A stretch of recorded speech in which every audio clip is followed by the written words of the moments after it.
Hi guys, एक बार फिर से आप सभी लोगों का बहुत बहुत स्वागत है। तो दोस्तों, राजीव प्रकाशन अंसाल पेपर कक्षा 10।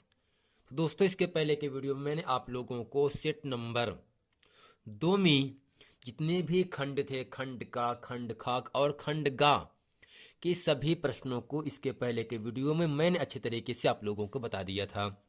तो दोस्तों, आज की इस पूरे वीडियो में हम सेट नंबर 3 2020 824 NL कोड में खंड का अर्थात भौतिक विज्ञान के जितने भी महत्वपूर्ण प्रश्न हैं, इस पूरे वीडियो में हम अच्छे तरीके से पढ़ने वाले हैं।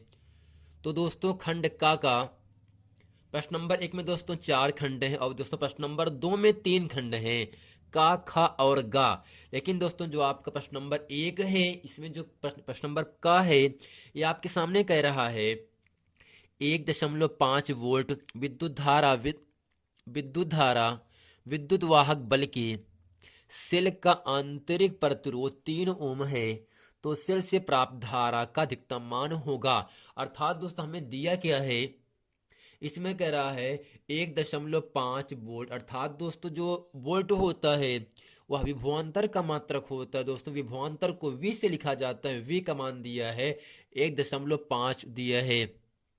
अब दोस्तों, यहां से कह रहा है आंतरिक प्रतिरोध, और दोस्तों जो आपका प्रतिरोध होता है इसे R से लिखते हैं, यानी R का मान दिया है 3 ओम, तो सेल से प्राप्त धारा का अधिकतम मान होगा। अर्थात दोस्तों, धारा को हम I से लिखते हैं, तो दोस्तों हमें यहाँ से I का मान निकालना है, जबकि V और R का मान दिया गया है। तो ओम के सूत्र से हम I का मान निकालेंगे। अब दोस्तों, प्रश्न नंबर खा कह रहा है एक अवतल लेंस की फोकस दूरी 5 मीटर है, तो इसकी क्षमता क्या होगी। प्रश्न नंबर ग है आपके घर की टीवी में एक LED इंडिकेटर लगा है, 0.75 विभवांतर एवं 100 मिली एम्पियर पर कार्य करता है, इसकी शक्ति क्या होगी। अर्थात दोस्तों, जो शक्ति होता है, शक्ति को हम P से लिखते हैं और हमें P का मान पूछ रहा है। प्रश्न नंबर दोस्तों आपसे एक घा कह रहा है प्रकाश का वेग निम्न में से किस माध्यम में सबसे अधिक होगा। जैसे कि दोस्तों, ऑप्शन नंबर यहां से पहला कह रहा है वायु, दूसरा कह रहा है जल, तीसरा कह रहा है कांच, चौथा है निर्वात। तो दोस्तों, प्रकाश का जो वेग सबसे ज्यादा होता है वह इन चारों माध्यम में ऑप्शन नंबर आपका चौथा सही है, निर्वात माध्यम। अर्थात दोस्तों, प्रकाश का वेग निर्वात माध्यम में सबसे अधिक होता है, जो कि ऑप्शन नंबर यहां से आपका चौथा सही है। आइए दोस्तों, चलते हैं प्रश्न नंबर 1। प्रश्न नंबर 1 का खा और गा जितने भी महत्वपूर्ण सवालें हैं, उन सभी सवालों को अच्छे तरीके से हम आप लोगों को बताते हैं। तो दोस्तों, यहाँ प्रश्न नंबर 1 का प्रश्न कह रहा है 1.5 वोल्ट विभवांतर विद्युत वाहक बल के सेल की आंतरिक प्रतिरोध 3 ओम है, तो सेल से प्राप्त धारा का अधिकतम मान होगा। अब दोस्तों, यहाँ से दिया क्या गया है, विभवांतर V का मान दिया है 0.5 वोल्ट दिया है, तो यहाँ से लिखेंगे विभवांतर विभवांतर V बराबर 1.5 वोल्ट। और दोस्तों, यहां से आपको दिया है सेल का आंतरिक प्रतिरोध, सेल का आंतरिक प्रतिरोध, आंतरिक प्रतिरोध R बराबर दोस्तों कितना दिया है, 3 ओम है। हमसे पूछ रहा है वैद्युत धारा क्या होगा। वैद्युत धारा I बराबर दोस्तों आपको ज्ञात करना है। चूंकि दोस्तों सूत्र क्या होता है, यहां से लिखेंगे ओम के नियम से, चूंकि ओम के नियम से, ओम के नियम से दोस्तों सूत्र होता है V बराबर I इंटू R। तो हमें यहां से I का मान निकालना, तो यहां से होगा I बराबर V बटे R। और दोस्तों, यहां से जो V का मान दिया है वह प्रश्न में दिया कितना है, 1.5 दिया है, जबकि R का मान 3 दिया है। 1.5 में 3 से भाग करने पर आपका यहां से दोस्तों उत्तर आ जाएगा 0.5। और दोस्तों आई क्या है? वैद्युत धारा। और वैद्युत धारा का मात्रक क्या होता है? आपका एम्पियर होता है। अर्थात दोस्तों यहां से आई बराबर हुआ आपका 0.5 एम्पियर, जो कि दोस्तों इन चारों ऑप्शन में ऑप्शन नंबर आपका यहां से दूसरा सही है, 0.5 एम्पियर। तो दोस्तों यहां से V का मान 1.5 दिया है, प्रतिरोध R का मान 3 ओम दिया है, वैद्युत धारा I का मान ज्ञात करना है। तो यहां से लिखेंगे ओम के सूत्र से, ओम के नियम से V बराबर IR। हमें I का मान निकालना है, तो V के साथ आर यहाँ पर दोस्तों क्या होगा? गुणे में, तो हो जाएगा भाग में।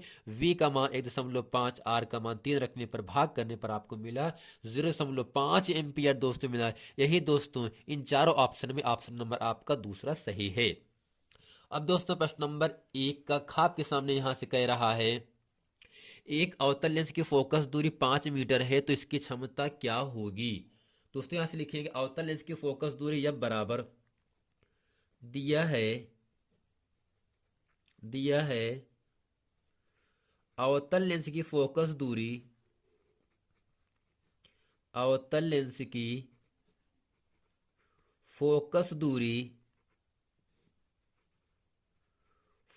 दूरी F बराबर 5 मीटर। दोस्तों हमसे पूछ क्या रहा है? लेंस की क्षमता पूछ रहा है, तो यहां से लिखेंगे इसलिए लेंस की क्षमता को दोस्तों किससे लिखते हैं? P से लिखते हैं। दोस्तों हमें P का मान ज्ञात करना है। चूंकि दोस्तों सूत्र होता है, चूंकि लेंस की क्षमता P बराबर 1/F, जहां दोस्तों F का मान किसमें है? मीटर में है। किसमें दोस्तों है? F का मान अगर मीटर में रहेगा तो होगा P बराबर 1/F। अभी यहां से करते क्या है? P बराबर होगा 1/F का मान दिया है कितना दोस्तों? 5 दिया। कितना दोस्तों दिया है? 5 दिया है। लेकिन दोस्तों यहां से अवतल लेंस है ना, अवतल लेंस की जो फोकस दूरी होता है वह होता है दोस्तों माइनस में रखा जाता है। इस यहां से F का मान रखेंगे -5, और दोस्तों 1 में 5 से भाग करने पर आपको मिलता है -0.2। और दोस्तों जो आपके लेंस की क्षमता का मात्रक होता है वह होता है डायोप्टर, अर्थात डी लिखेंगे। अर्थात दोस्तों यहां से मैंने किया क्या? लेंस की क्षमता का मान ज्ञात करना है, जबकि अवतल लेंस की जो फोकस दूरी दी है वह दोस्तों दी है 5। लेकिन दोस्तों अवतल लेंस के नाते F का मान माइनस में होगा, और फार्मूला होता है P बराबर 1/F, जहां F का मान है मीटर में। अब दोस्तों करते क्या है? 1/F का हमारा रखा -5, 1 में 5 से भाग करने पर 0.2 मिलता है। यही दोस्तों क्या होगा? लेंस की क्षमता का मात्रक हो गया। जैसा कि दोस्तों 0.2 इन चारों ऑप्शन में ऑप्शन नंबर दोस्तों यहां आपके सामने दूसरा मिल रहा है। दोस्तों आशा करते हैं प्रश्न नंबर 1 का और खा अच्छे तरीके से आप लोगों को समझ में आ गया होगा। अब दोस्तों चलते हैं प्रश्न नंबर गा पढ़ते। प्रश्न नंबर दोस्तों गा में आपसे इतना कह रहा है, आपके घर की टीवी में एक एलईडी इंडिकेटर लगा है जो 0.75 वोल्ट एवं 100 मिली एम्पियर पर कार्य करता है। इसकी शक्ति क्या होगी? तो दोस्तों हमसे पूछ क्या रहा है? यहां से दिया क्या गया? विभवांतर दिया है। यहां से लिखेंगे दिया है विभवांतर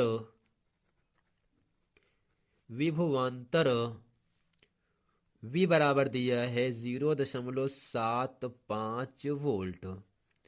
और दोस्तों यहां आपके सामने वैद्युत धारा I का मान दिया कितना है? 100 मिली एम्पियर दिया है। तो यहां से लिखेंगे वैद्युत धारा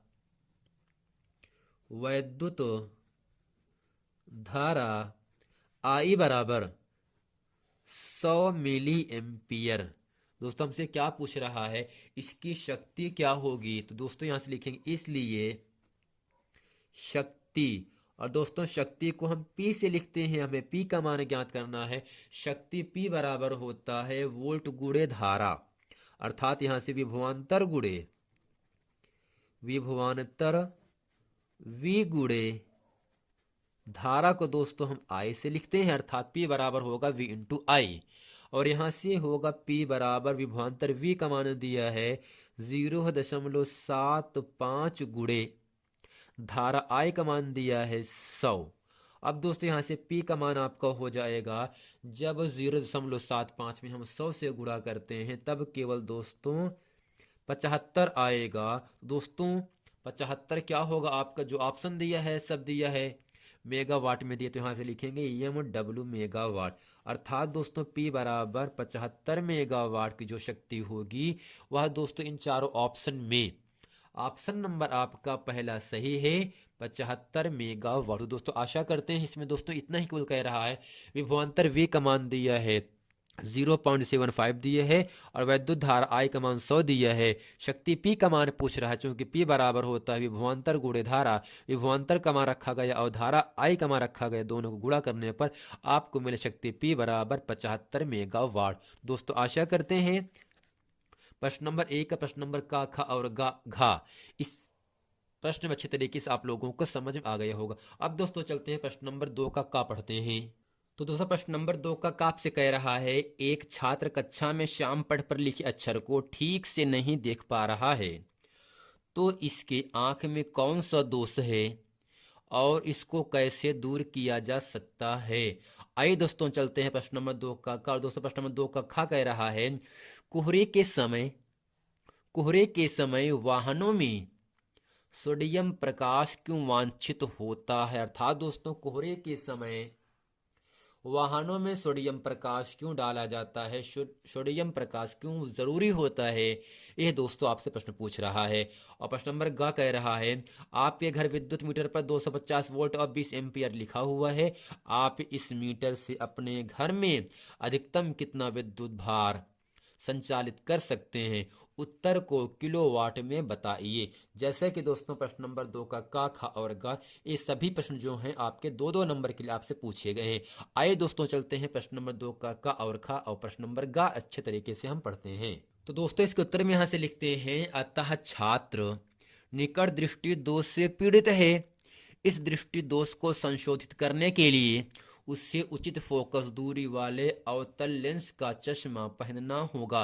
तो दोस्तों हम ये समझ लेते हैं किसे कहते हैं निकट दृष्टि दोष। ऐसा दृष्टि दोष जिसमें निकट की वस्तुएं, पास की वस्तुएं स्पष्ट दिखाई दें परंतु दूर की वस्तुएं स्पष्ट दिखाई ना देती हों, ऐसे दृष्टि दोष को दोस्तों कहते क्या हैं, निकट दृष्टि दोष कहते हैं। और दोस्तों इस दोष को दूर करने के लिए व्यक्ति के चश्मे में उचित फोकस दूरी वाले हमें अवतल लेंस का उपयोग करना होगा। लेकिन दोस्तों अगर व्यक्ति के नेत्र में दूर दृष्टि दोष है तो दूर दृष्टि दोष को दूर करने के लिए हमें उत्तल लेंस का उपयोग करना पड़ता है। अर्थात दोस्तों जो व्यक्ति है, जो छात्र है, उस छात्र को श्याम पढ़ पर लिखे अक्षर को ठीक से नहीं देख पा रहा है, इसका मतलब दोस्तों क्या होगा, व्यक्ति के नेत्र में निकट दृष्टि दोष होता है। और दोस्तों इस दोष को दूर करने के लिए हमें उचित फोकस दूरी वाले अवतल लेंस का चश्मे का प्रयोग करना होगा। अब दोस्तों प्रश्न नंबर दूसरे का खाप के सामने यहां से कह रहा है, कोहरे के समय वाहनों में सोडियम प्रकाश क्यों वांछित होता है। दोस्तों इसके उत्तर में यहां से लिखेंगे, सोडियम लैंप पीले रंग का प्रकाश प्रदान करता है। सोडियम लैंप पीले रंग का प्रकाश प्रदान करता है, प्रदान यानी का मतलब देता है। जब एक सोडियम लाइन पर प्रकाशित होता है तो वह पहले हल्के गुलाबी रंग का प्रकाश देता है, इसके बाद वह धीरे धीरे पीले रंग का प्रकाश देने लगता है।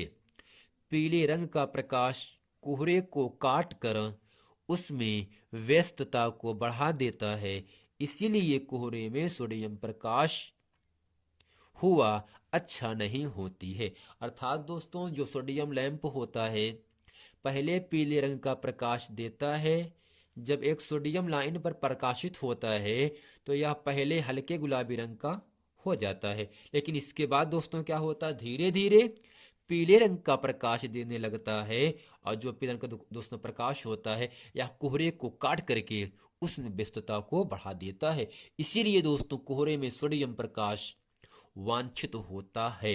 अब दोस्तों यहां से प्रश्न नंबर 2 का गा आपके सामने कह रहा है। तो दोस्तों यहाँ प्रश्न नंबर 2 के गा में आपको दिया क्या गया है, बहुत ही आसान सवाल है। दिया है 250 विभवांतर, V का मान दिया है 250। और दोस्तों ए होता है वैद्युत धारा का मात्रक, अर्थात ए फॉर एम्पियर होता है। तो यहां से लिखेंगे दिया है विद्युत विभवांतर, विभवांतर को दोस्तों V से लिखते हैं और V का मान दिया है 250 वोल्ट। और यहां से वैद्युत धारा का I का मान दिया है 20 एम्पियर। तो यहां से लिखेंगे वैद्युत धारा, वैद्युत धारा I बराबर 20 एम्पियर। तो हमसे पूछ क्या रहा है, शक्ति पूछ रहा है। अभी आपने देखा था जो बहुविकल्पी का प्रश्न है, प्रश्न नंबर गा, इसमें भी दोस्तों विद्युत धारा और विभवांतर दिया है, हमें शक्ति P का मान पूछ रहा है। अर्थात यहां से P बराबर होता है V इंटू आई। V विभवांतर होता है धारा दोस्तों I से लिखा जाता है। तो यहां से लिखेंगे क्या, शक्ति, इसलिए शक्ति P बराबर विभवांतर V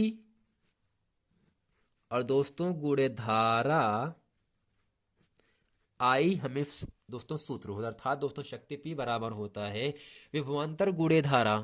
अर्थात यहां से शक्ति P का मान क्या होगा दोस्तों, विभवांतर का मान दिया है 250 गुणे धारा I का मान दिया है 20। अब दोस्तों यहां से करते क्या है, 2 जीरो है लगा दिया, और दोस्तों 25 दूनी क्या होता है आपका 50 होता है। अर्थात दोस्तों जो आपका शक्ति है वह आपको यहां से मिल गया 5000। और दोस्तों शक्ति का मात्रा क्या होता है, वाट होता है। अर्थात दोस्तों जो शक्ति P का मान आ गया वो दोस्तों कितना आ गया, 5000 वाट आ गया। लेकिन दोस्तों पूछ क्या रहा है, उत्तर को किलोवाट में बताइए। तो आप करते क्या है, यहां से लिखेंगे चूंकि 1 किलोवाट बराबर 1 किलो वाट बराबर 1000 वाट, या दोस्तों इसे कहते हैं 10 की घात 3 वाट लिखेंगे।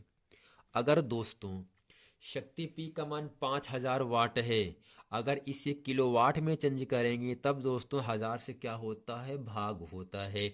इसलिए P बराबर दोस्तों 5000 पहले से दिया है, तो हमें इसका उत्तर लाना है, किलोवाट में लाना है। P को वाट को किलोवाट में लाने के लिए हजार से दोस्तों क्या होता है, भाग किया जाता है। अब दोस्तों करते क्या, ऊपर भी 3 जीरो नीचे भी 3 जीरो, तो क्या होगा दोस्तों, कट गया। तो यहां से दोस्तों P बराबर आपको मिला 5 किलोवाट मिला। दोस्तों आशा करते हैं P का मान अच्छे तरीके से आप लोगों को निकालना समझ में आ गया होगा। मिलते हैं दोस्तों नेक्स्ट वीडियो में, तब तक के लिए थैंक यू।